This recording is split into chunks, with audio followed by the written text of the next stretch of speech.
Have you ever stood at the base of a mountain and heard it start up? Not wind, not thunder, but a deep, mechanical hum like a giant engine buried under stone. You're in a remote valley. No factories, no highways, just rock, trees, and silence. And then you hear it. A low-frequency vibration that crawls into your chest before your ears can place it. Locals whisper about the mountain that sounds alive. Scientists argue. Travelers disappear from forums after posting recordings. Tonight, you're going to stand right there with me. The first time I heard it, I thought it was an engine idling somewhere far away. But the sound had no direction. It came from everywhere.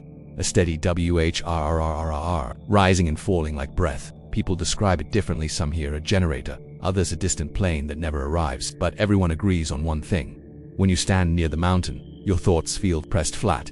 There are explanations, of course.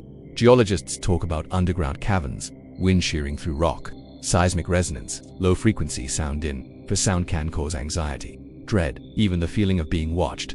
But here's the problem. The hum sometimes stops when people start recording and resumes only after they leave. On my third night there, I climbed higher than I should have. The sound grew louder, not louder in volume, but in presence. My chest vibrated, my teeth buzzed. Then it changed. The rhythm shifted like gears engaging. I realized something terrifying. The hum wasn't constant. It was adjusting, as if the mountain knew I was listening. When I left, the silence felt wrong. No hum, no wind, just the echo of something waiting to start again. If this story pulled you in, subscribe, stay close, because some sounds aren't meant to be explained, they're meant to be endured. And somewhere, the mountain is still running.